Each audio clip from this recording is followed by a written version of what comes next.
Bom dia, pessoal. Na verdade, satisfação enorme estarmos novamente interagindo e vamos tentar avançar com o nosso conteúdo programático, contemplando hoje um assunto de suma relevância no que diz respeito aos nossos propósitos pedagógicos, no que diz respeito ao entendimento de tudo que está acontecendo hoje em dia, vinculado à questão macroeconômica mundial. Vamos falar sobre Ásia. Ásia, um assunto muito amplo, beleza? Vamos falar na Ásia sobre aquilo que mais tem conquistado relevância, mais tem conseguido notoriedade nos últimos, posso dizer, nos últimos 30 anos. Maravilha. Bate-papo de hoje, título da aula de hoje, o dragão e os tigres asiáticos. Vamos falar sobre a China e alguns países que atendem pela nomenclatura de tigres asiáticos. Antes de mais nada, por que a China comumente ela está associada à expressão dragão? Buscou-se, antes de mais nada, um termo que tivesse vínculo direto com toda a sua cultura, toda a questão atrelada à questão do horóscopo, a simbologia, o imaginário que permeia o cotidiano da Ásia, notadamente da China. Então essa questão do dragão está indo de encontro diretamente a isso, aspectos culturais, questão do horóscopo chinês, e esse elemento faz parte. É um animal que tem a ver com a história da China. É um animal de grande porte, assim como é o território chinês. É um animal que impõe temor, medo, assim como é o propósito dos governantes chineses. E, de certa forma, se desloca lentamente. Lentamente foi se consolidando o processo de crescimento urbano industrial desse país. Tigres asiáticos, vamos por parte. Clássicos e novos tigres. Clássicos tigres. Hong Kong, Singapura, Coreia do Sul e Taiwan. Novos tigres, Tailândia, Malásia, Indonésia e alguns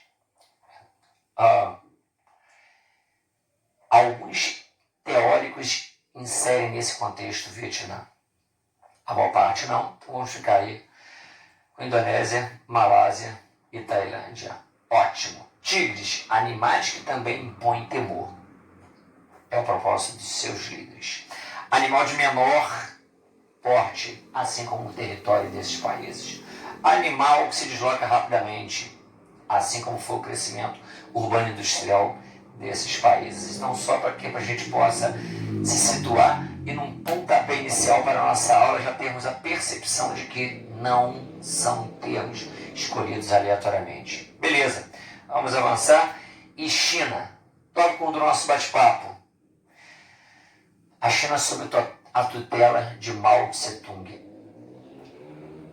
Entre parênteses, Revolução de 1949, fecha parênteses. O que aconteceu em 1949 que faz com que nós consigamos identificar isso como um marco, um referencial, um divisor de águas, a Revolução Camponesa. O povo toma o poder. Uma revolução camponesa tendo um líder, Mao Tse-tung.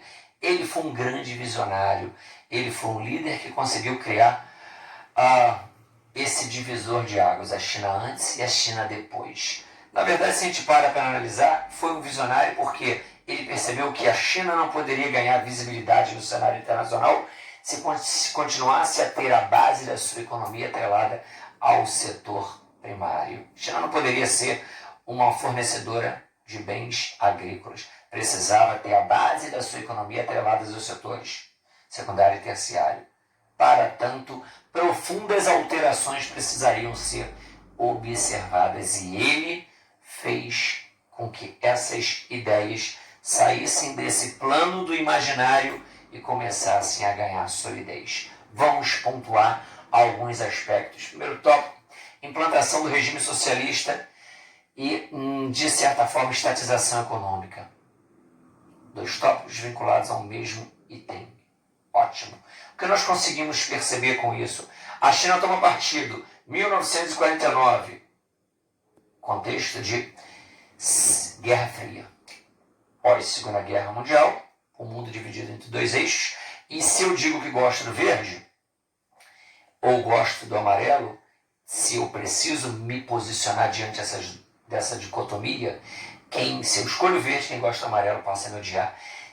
E o contrário também se manifesta. A China até então não se posicionava, mas a partir do momento que ela diz ao mundo, adota o regime socialista, ela já começa a demonstrar qual vai ser o caminho que almeja trilhar. Nesse contexto, nós percebemos uma estatização econômica, nacionalização das empresas e juntamente com essa nacionalização das empresas, expulsão de todas as influências estrangeiras naquele momento. Primordialmente, essa influência se manifestava através da ingerência, da administração da influência britânica. E eu expulso, e tudo aquilo que gere ou permita a produção, a obtenção de lucro, o circuito do capital funcionando, deve estar sob a administração do Estado. As mãos fortes do Estado devem reger a economia. Vamos avançar e vamos nos deparar com um outro item: isolamento comercial e diminuição da concentração de renda. Estranho, Esteves, você disse que a China sonhava em ser grande e tentava, de certa forma, conseguir maior notoriedade no cenário internacional. Não é contraditório você usar a expressão isolamento comercial? Entendam por isso um estreitamento de laços apenas com economias que absorvessem ou defendessem uma mesma posição político-econômica. Se eu tenho uma simpatia mais intensa pelo viés socialista, eu apresento um certo isolamento dos países que absorvem ou defendem uma doutrina ou uma ideologia mais neoliberal, mais democrática, mais atrelada à perspectiva capitalista. Então, a China começa a se aproximar dos países que também apresentavam essa simpatia pelo viés socialista e uma administração planificada e centralizadora. Ótimo! Eu não posso sonhar em ser grande se o meu povo apresenta intensos bolsões de pobreza. Eu preciso equacionar isso e há um esforço bastante grande no que diz respeito ao propósito de amenizar essa discrepância no que diz respeito à questão da concentração de renda. Avançando, nos deparamos com 2 outros pontos que são de essenciais notoriedade e relevâncias. Implantação das comunas populares, entre parênteses, coletivização de terras. Coletivização de terras. Terra é um propósito: fazer com que ela gere alimentos e atenda a uma demanda nacional primordialmente. A terra foi feita para produzir alimentos e equacionar, minimizar, resolver o problema da fome. Um país não é grandioso se seu povo é desnutrido ou subnutrido. A China já passou por graves crises no que diz respeito à demanda alimentícia ser superior à capacidade de produção. Por N razões, climáticas, guerras, ela sentiu de perto o horror da fome. E se tinha um propósito grandioso, não poderia caminhar com esse receio.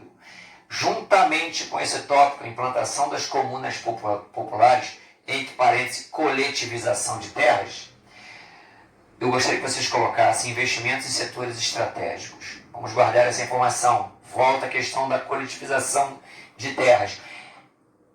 Foi uma espécie, em resumo, de reforma agrária nos moldes chineses. Como acontece uma reforma agrária? Se você tem terra e não produz, e existem muitos almejando essa terra, o governo compra e vai vender ou distribuir para essas pequenas famílias camponesas. Num modelo socialista, não.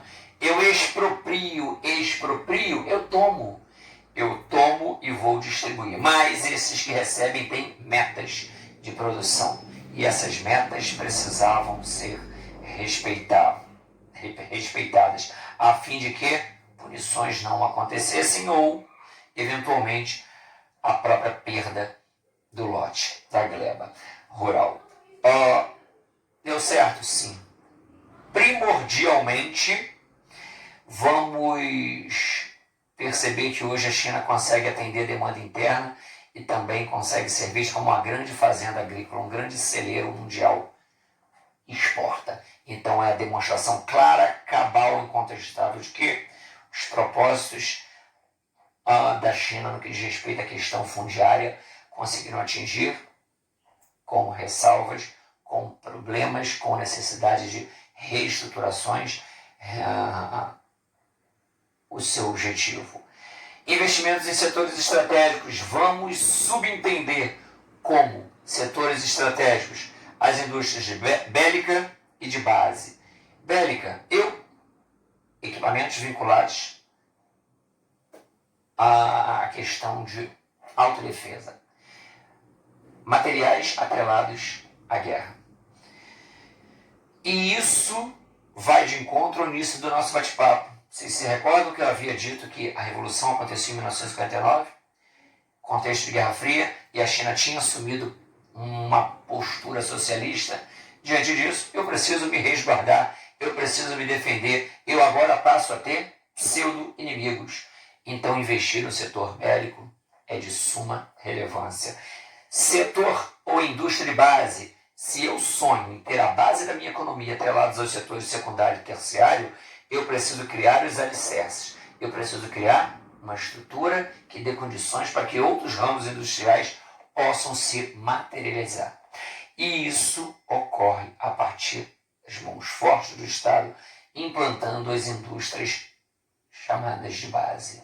Então, essa questão toda atrelada à siderurgia, metalurgia, questão energética, construção civil, mineração, tudo isso foi contemplado, criando os alicerces para que outros ramos industriais, as chamadas indústrias de bens de consumo, duráveis ou não, elas pudessem, sim, ser pensadas, mas seria um segundo passo. Primeiro, seria primordialmente as indústrias de base. Avançando, nos deparamos com um asteriscozinho no caderno de vocês. Revolução Cultural 1966. O que foi a Revolução Cultural? Percebam, se em 49 a Revolução Agrícola aconteceu, 66, muitos anos já haviam se passado. E muitos pontos de insatisfação começavam a ser observados no cenário interno chinês. Eu precisava coibir essas manifestações, mas eles foram de grande perspicácia. Quem? Os líderes do Partido Comunista Chinês. Eu vou, juntamente com uma intensificação dos mecanismos de repressão, multiplicaram-se as prisões, execuções, intensificaram a censura aos meios de comunicação, deportações, tudo isso. E aquele que infringisse as determinações do governo seria preso e teria direito a tomar um tiro na testa. O preço da bala seria cobrado da família. Implantação do regime socialista.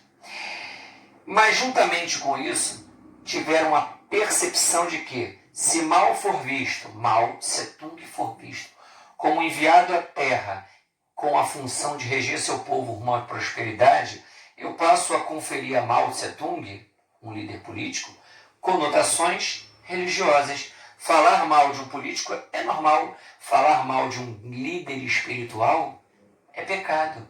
Então, juntamente com a Revolução Cultural, ela consistiu, na verdade, ela pode ser caracterizada como uma revolução que atuou em duas vertentes. Juntamente com a intensificação dos mecanismos de repressão, eu comecei a produzir livros, chamados livros vermelhos, que são livros com frases que demonstram adoração suprema e incondicional a Mao Tse-tung. E eu precisava repetir aquilo em várias situações onde existissem aglomerações, eventos culturais, atividades esportivas, início e término de expedientes trabalhistas. Cheguei numa empresa, alguns minutos serão doados, direcionados para que eu possa recitar esses trechos específicos do livro vermelho. Isso entrava na mente das pessoas como um mantra. Ótimo. Então, tentaram transformar Mao Tse Tung num semideus. Maravilha, deu certo? Com certeza. O tempo passou, Mao morre. Vamos nos remeter a 1976. O sucessor de Mao, Deng Xiaoping, ele percebeu que o bolo estava feito, mas ele precisava colocar a cereja no bolo. E, para tanto, 1976, vamos remeter a algumas aulinhas de história aí.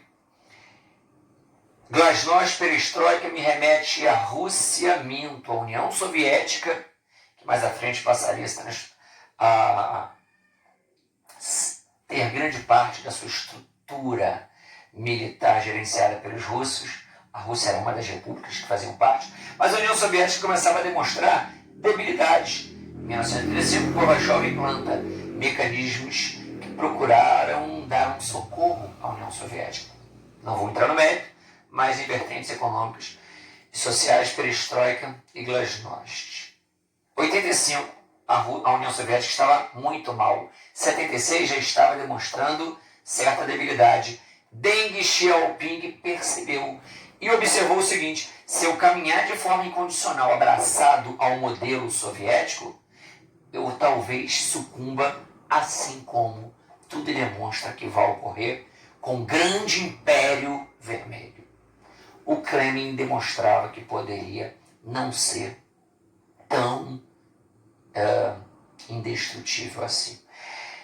A China percebeu e disse o seguinte: se eu der 2 passos atrás, eu mostro ao mundo que a vertente socialista está errada.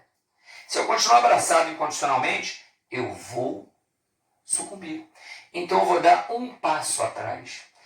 E diante disso ela implanta o que os teóricos do mundo denominariam de socialismo de mercado. É a percepção de que eu posso manter a lógica do regime unipartidário. A China hoje ainda mantém um regime ditatorial, centralizador.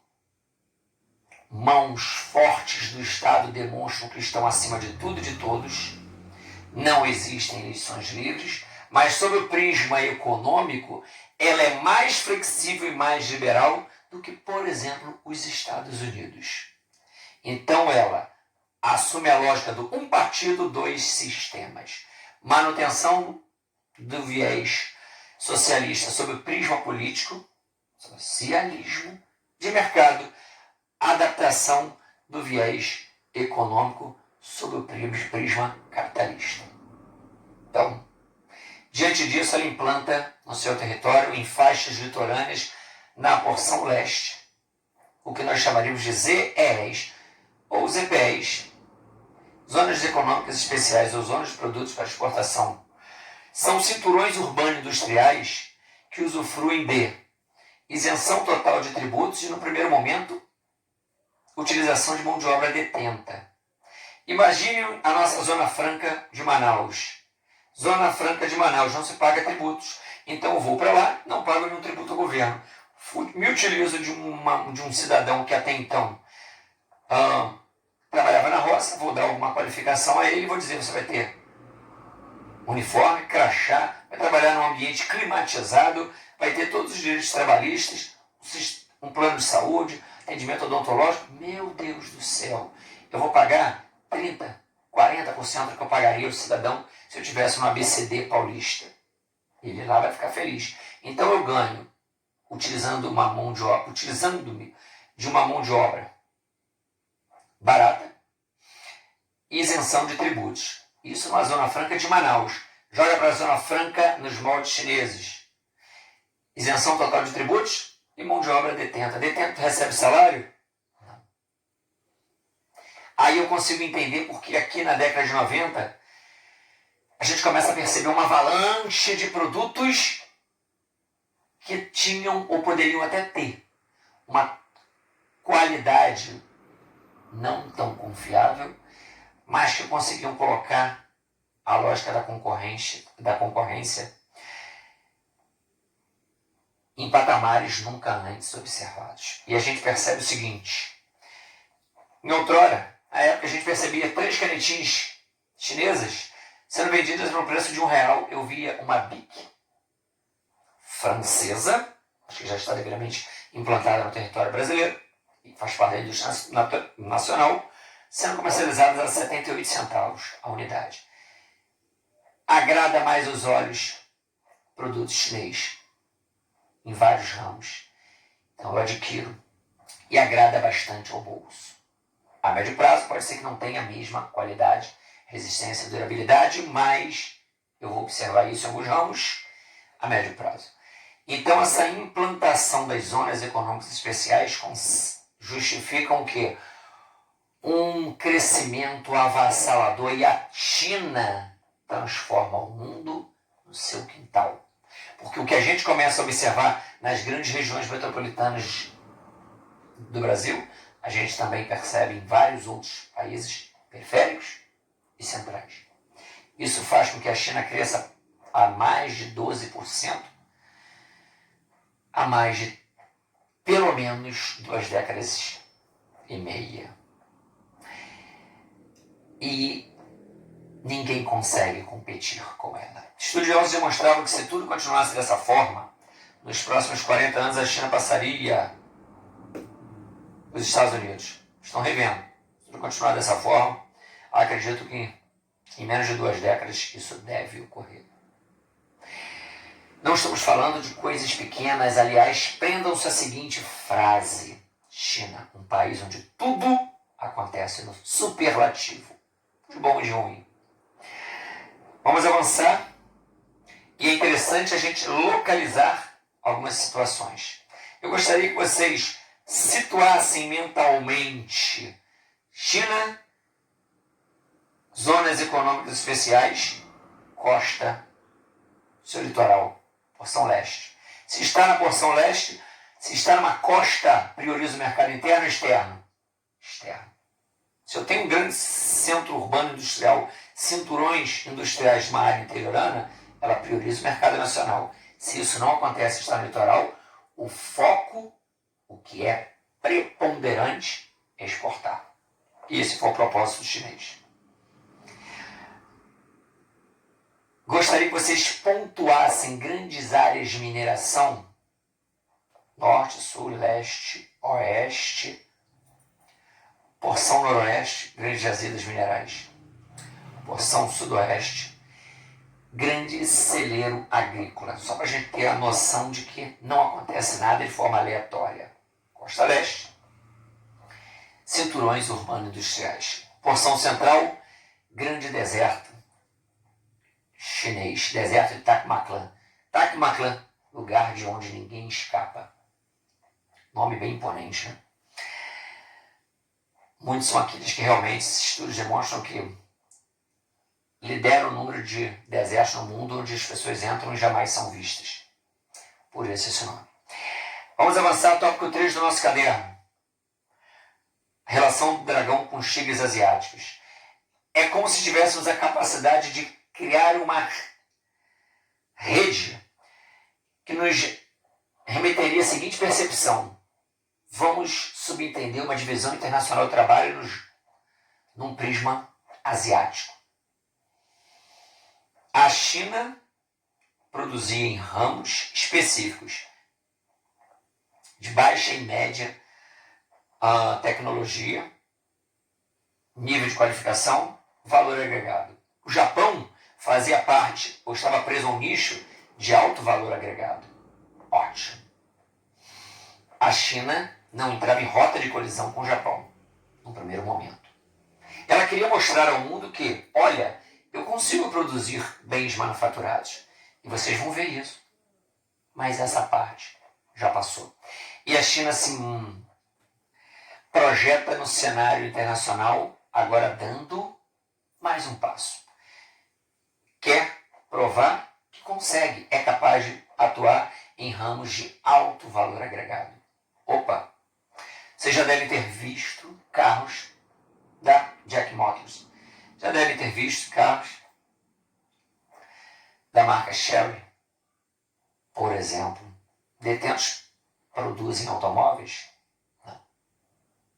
Já deve ter visto carros da marca Lifan.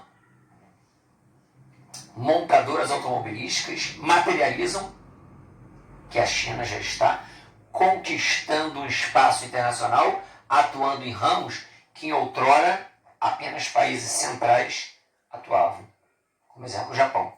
E agora já começa a entrar em rota de colisão. A indústria aeroespacial chinesa, ela é notoriamente, tem conquistado uma credibilidade no cenário internacional. Opa! Então, ramos de robótica, mecatrônica, informática, enfim, a China está mostrando que o segundo passo já está sendo dado. E cria uma teia trazendo um bojo, no seu bojo, na verdade, um grupo de países que já começam também a despontar no cenário internacional com PIBs muito consistentes. Ela estabelece com os clássicos tigres um conjunto de parcerias no sentido de demandar deles gêneros industriais que ela precisa e você acopla aos elementos que produz. Então, o crescimento da China traz no bojo, em ramos de alto valor agregado, produtos oriundos da Coreia do Sul, Singapura, Hong Kong e Taiwan. Legal. E dos novos tigres, Tailândia, Malásia e Indonésia, gêneros industriais de menor valor agregado, mas dinamiza a circulação do capital na Ásia, fazendo com que o seu crescimento possa impulsionar o crescimento de outros. E se utiliza de uma mão de obra barata, abundante, superexplorada e relativamente qualificada. Eu gostaria de fechar esse bate-papo com vocês com um asteriscozinho no final do caderno. Chaebol. Por que ele é importante? Porque ele nos é apresentado. Nesse contexto, nessa conjuntura de economia globalizada, a concorrência passa a ser ainda mais acirrada. Se eu perguntasse a vocês qual é o produto, me dê um exemplo de um produto atrelado à marca Mitsubishi, vocês eventualmente poderiam citar desde canetas a produtos eletroeletrônicos, câmeras fotográficas, TVs, a produtos atrelados à indústria aeroespacial, por exemplo. Ótimo. Motos, automóveis. É uma marca que atua em diferentes ramos. Vamos imaginar o seguinte, eu estou em sala de aula e eu vendo bananadas. Ótimo. Alguém gosta da minha bananada e compra. De repente, um outro alguém começa a vender bananada. Eu diminuo o lucro. Criou-se a lógica da concorrência. Perdi o monopólio, perdi a exclusividade. Se eu começo a vender bananadas, chicletes e pirulitos, eu diminui o lucro na bananada, mas direcionei para pirulitos e chicletes. Vamos trazer esse raciocínio para o comentário anterior. Eu vou atuar em diferentes frentes. Portanto, se eu percebo que num nicho, num segmento, num ramo, num produto específico, a competição está sendo intensa e eu não estou galgando lucros sólidos, eu redireciono minha atenção, meus recursos, para os outros ramos. E isso faz com que o meu nome, a minha empresa, ela consiga perdurar no mercado, mesmo num contexto de concorrência macro, num contexto de economia global, onde só os muito fortes conseguem sobreviver.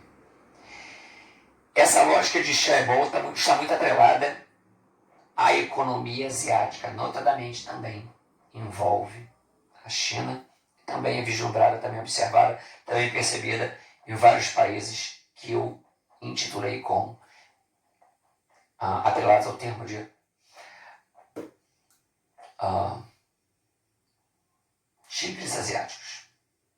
novos ou clássicos. Na verdade, gente, a gente vai parar por aqui.